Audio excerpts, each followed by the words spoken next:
the Skyline editions. I just want to stay in this cozy little bubble forever. Anybody who had negative feelings towards this book, the slow burn in this one is really slow burning and the tension is there. And hello, welcome back to my channel. I am so glad that you clicked on today's video.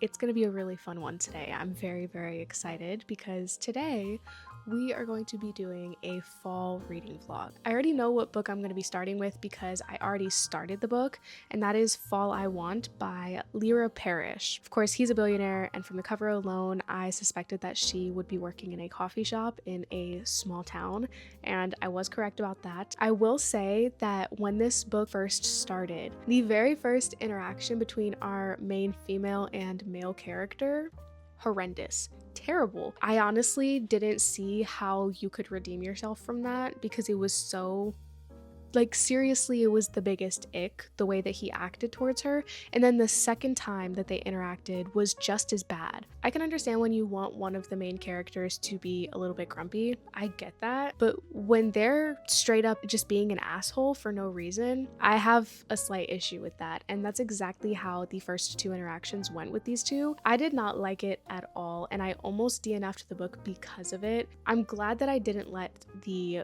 first impression throw me off, because I'm actually really enjoying it now that we've gotten a little bit further in. We have a little bit of a fake dating trope thrown in, which is mentioned on the back, so I'm sorry if you did not want to know that, but it is in the blurb on the back that they start fake dating. But yeah, that's basically the gist of what I know right now for the story. Billionaire romance, fake dating trope, small town romance. It's around 5:30 right now, and I fully intend to spend the next few hours sitting here, rotting, and reading my book.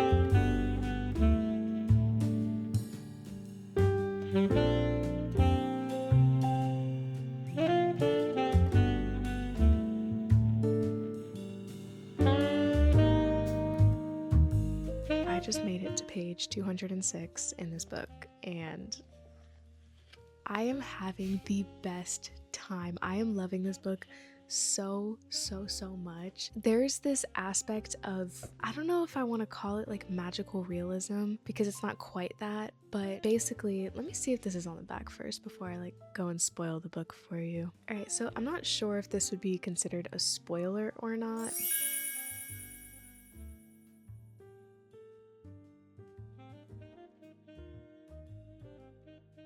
Basically, Autumn, our main female character, has been having these dreams about a specific man for the past like 15 years, I want to say. She has told her best friends about it, she's told her mom about it, like she's consistently dreamed about this man for over a decade. So the people closest to her know what this man looks like. And then one day, Mr. Dreamy, she calls him, walked into her coffee shop and ordered coffee from her.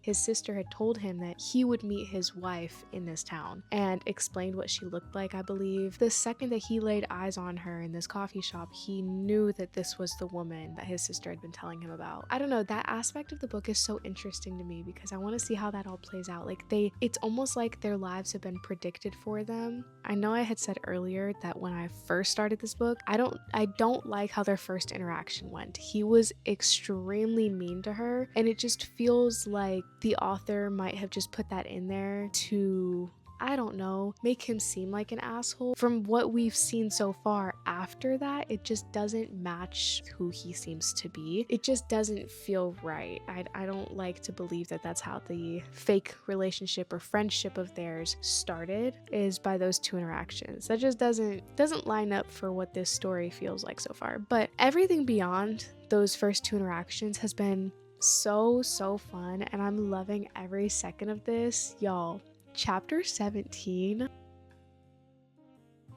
I am loving this book so much. I just want to stay in this cozy little bubble forever. They just seem so perfect for each other and so cute, and I'm loving it so much. I'm loving the fall vibes. I'm loving their connection. I'm loving the fall activities that they're doing. I'm loving everything about this book so far, and I'm really hoping that we stay that way. I think it's just after 8 o'clock right now. I think it's like 8:10, so I think I'm going to try and wind down, get ready for bed, and I'm gonna take this book to the bed, and I'm going to probably fall asleep reading it because it's a little bit late and I want to just lay down for the rest of the night and continue reading this book.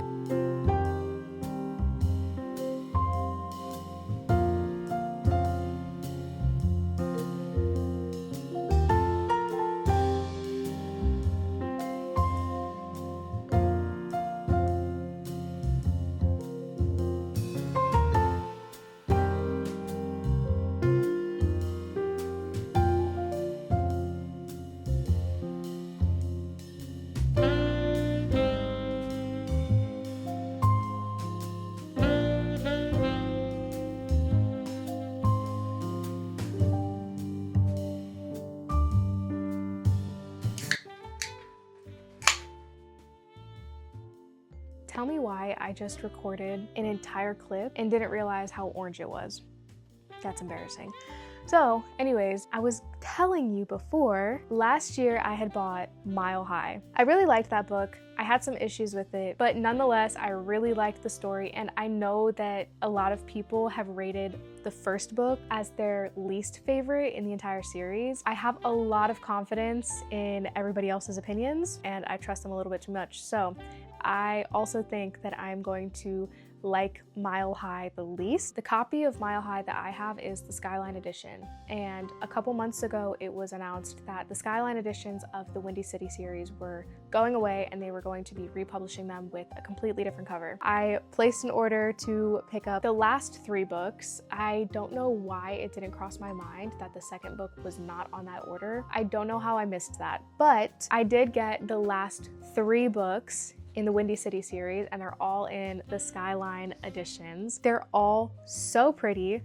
So now the only book that I am actually missing from this series is The Right Move. I really loved the Skyline covers of these books, and I really wanted to make sure that I got them before they completely sold out and then started being resold for an exorbitant amount of money, because I'm not paying that price for a series that I don't even know if I like it or not. So that is the mini book haul for this video. And then the second thing that I was trying to show you was a very sweet gift that my fiance actually ordered for me. This just goes to show how much he listens to me when I ramble about my books. If you saw my September reading wrap-up video, then you probably spotted these on my bookshelf. He got me the Powerless Funkos.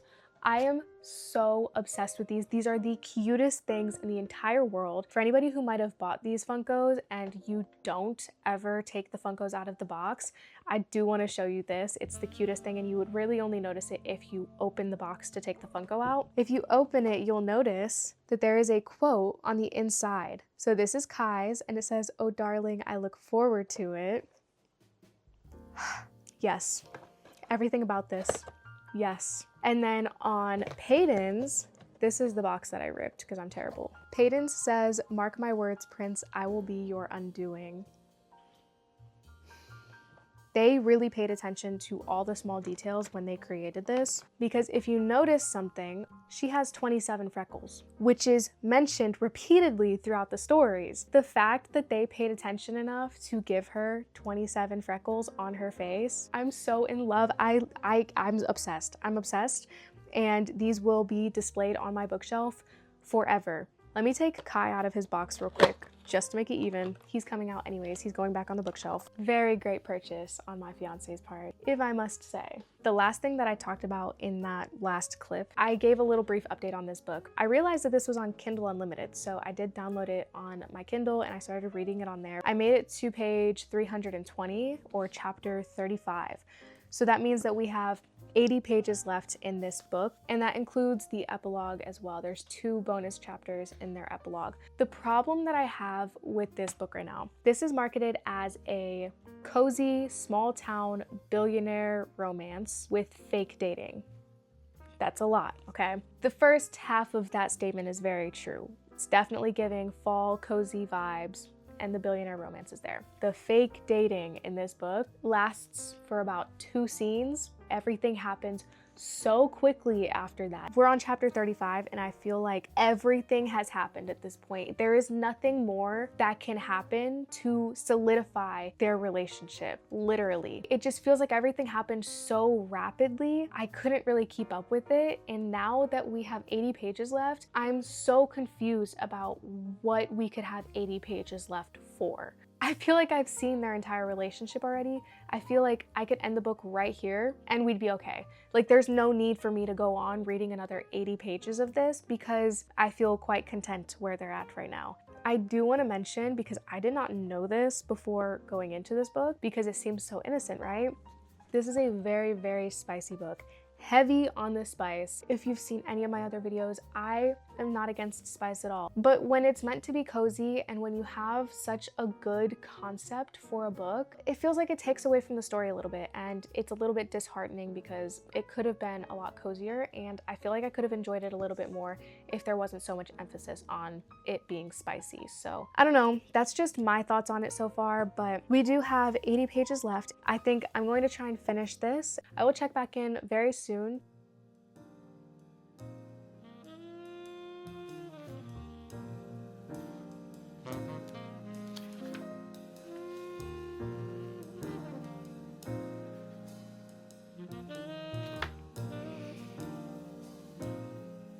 We lost the plot about this far in. Like there's no plot anymore.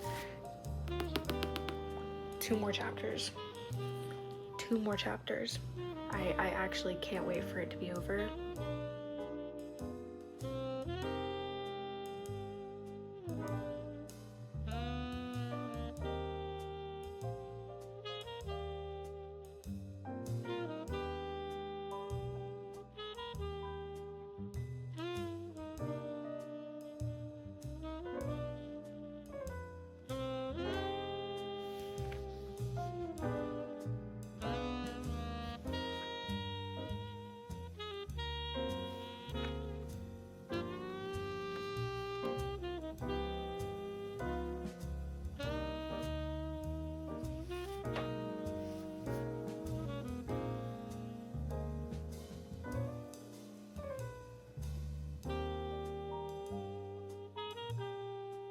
One book down and starting book 2.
He just asked,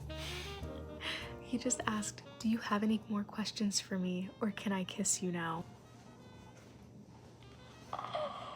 I'm genuinely having the best time with this book. I wasn't expecting this to be as emotional as it is. The main female character, they call her Prue, but her name is Prudence. Her mom has Alzheimer's, and this book kind of shows you what life is like when someone close to you has Alzheimer's, it's gotta be so heartbreaking to watch somebody who you have all these memories with, watching those memories fade out of that person's mind. Like, I'm genuinely like, it's so heartbreaking to me. I know I have a decent chunk left, but I don't quite understand how people couldn't like this book. I don't know. That's my thoughts so far. I'm 80 pages in. I'm probably gonna try to finish this book tonight. I guess we'll see, but for the meantime, let's get back into this book. I also have to say, it's so interesting going from a billionaire romance where the guy has all the money in the entire world and he can buy anything that he wants, to a real life person who is broke and has a shitty car that doesn't work half the time. It's kind of refreshing going from one absolutely dramatized version of a romance story to something that feels more realistic.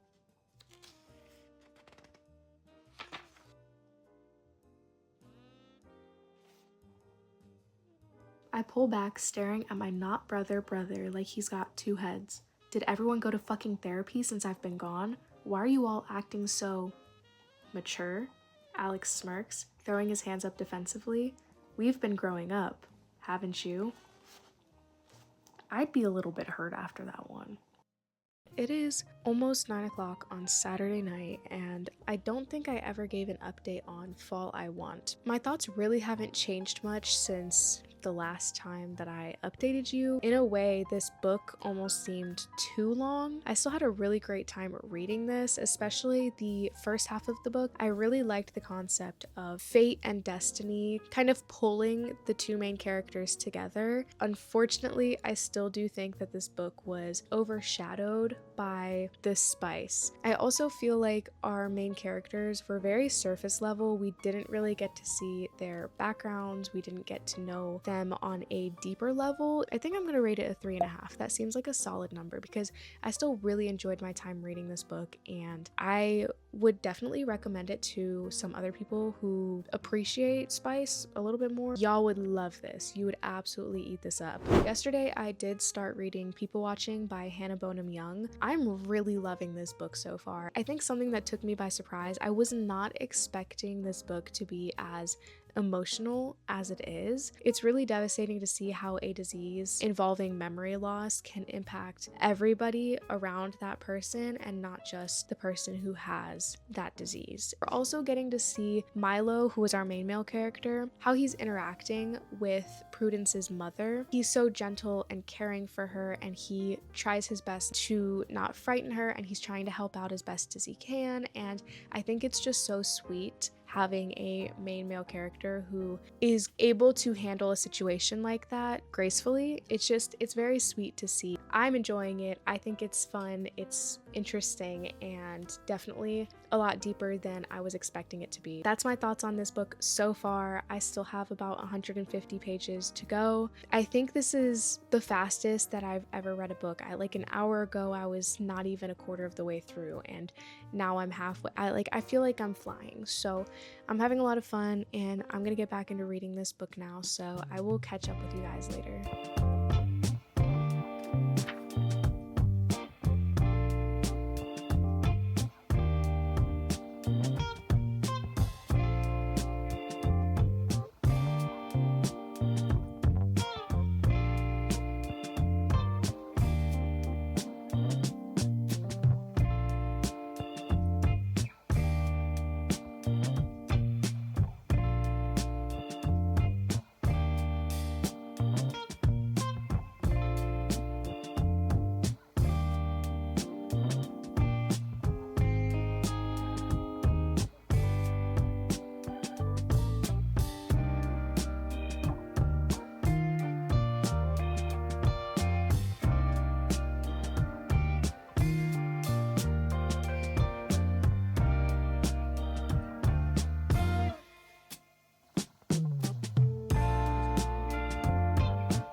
This is the same Alani that I opened on Friday night. I know no one was wondering, but just so you know. I don't remember how far I was in this book the last time I gave an update, but I did finish this last night. I could not put it down. I honestly believe at this point that anybody who had negative feelings towards this book did not read the blurb on the back and were not aware of the trope that they were getting themselves into. This is a casual hookup, friends with benefits trope. It literally talks about casual sex lessons in the blurb on the back of this book. It's a big chunk of this book, but that's also not all it's about at all.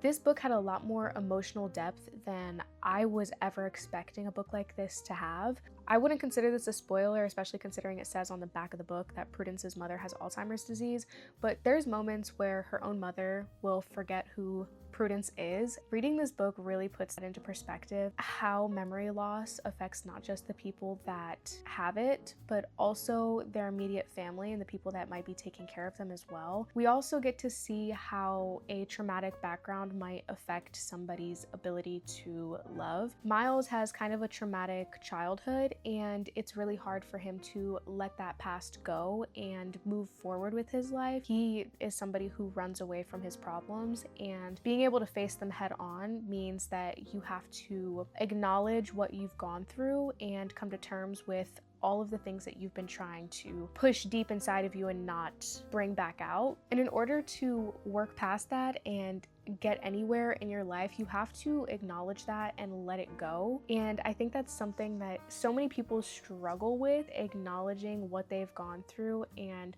learning how to let it go instead of letting it make you who you are. And this book did such a great job of showing that. Both of our main characters in this story were so strong. We have Prudence, who has to take care of a sick parent, and then we have Miles, who had a devastating childhood, and he's struggling to work past that so that he could become his own person and move on with his life, because that's something that's been weighing him down for many, many years. But when these two come together, they're just even stronger characters, and they're able to work past that stuff together, and I just love that so much. This story has so much emotional depth to it. It's so much more than just the casual hookup. It's so much more than just the friends with benefits trope. I think that's why I love it so much, because I went into it expecting something silly and, just a spicy, fun, silly time, but I did not expect to actually tear up. This one felt so real, and I think that added to the emotional depth of it as well, because it just felt so much more real. We didn't have a main male character who is a billionaire, and he can't just buy anything that this girl wants. He can't buy her love and basically flex his way into this girl's heart. It doesn't work like that in the real world the majority of the time, and these characters just felt so real. Although I was wondering where Miles was getting his money from. Like, does he have a job? I know he moved to this new city and he was only supposed to stay a couple of months, but we never really got any more background on like what he does for work. Like, how does he make money? And I did think that was a little bit weird, and I was kind of waiting for that to come up at some point, but it just never did. So that was a little odd to me. But overall, like, these characters were so real to me, and this story felt so real. And honestly, this might be one of my top favorite fall books as of right now, because just everything about this was so beautiful and so perfect, and I can't wait to pick up another Hannah Bonham Young book. If those stories have the same type of writing style, I fear she might be a new favorite author of mine. But that is my thoughts on this one. That is officially 2 books down for this reading vlog so far. It is 6 o'clock on Sunday night, which means that we don't have much time in this reading vlog left. I was hoping to read a little bit more than I did so far, but that's okay, because I ended up having to refilm my fall recommendations video that I filmed yesterday. I was like 2 hours into editing that video, and I really hated it so much. I couldn't bring myself to keep editing something that I really disliked. I really want to put this video up, so I think I'm going to spend a couple more hours trying to edit this video down, fix it up, because I want to put it up tomorrow. But after that, I think the next book that I'm going to start is Soul Searching by Lyra Sage. I think I need a little bit of a switch up from just the cozier feeling fall books. So I guess we'll see how far I get into this book tonight, and I will give you my thoughts a little bit later. So it's been quite a few days now, admittedly. It is Friday, and I have not checked in with you guys since I believe it was Sunday, the last time that I actually checked in. And if I'm recalling correctly, I checked in right after I had finished People Watching, and I told you that I was going to start Soul Searching by Lyra Sage and give you some sort of update on it.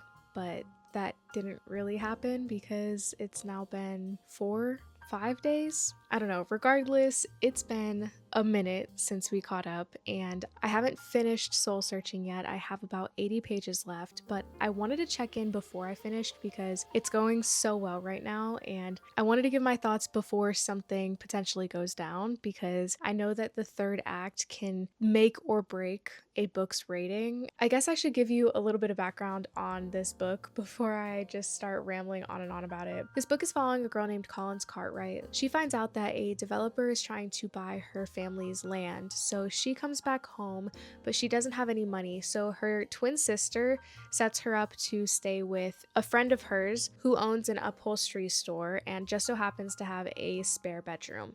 So she stays with this man whose name is Brady, and who also happens to be our main male character. Now, the cool thing about this story is that Collins can see ghosts and she can talk to them, and Brady finds her a little bit odd at first because she's seemingly talking to absolutely nobody and weird things start happening. But in the end, obviously, he doesn't find her too weird because they do end up getting together at the very end. Spoiler alert, this is a romance book, so if you didn't know that they got together in the end, that's just what happens with the main characters in romance books. I'm sorry, I don't think that's a spoiler, but I'll be honest, I don't have too many thoughts on this book. I think it's cute. I think it's fun. There's some sort of conflict that our main female character, Collins, is trying to resolve, and it is quite predictable, but the story overall is still fun. The romance is really sweet as well. I think it's been a while since I've read a romance book that had this much yearning. Maybe it's because I've just been reading these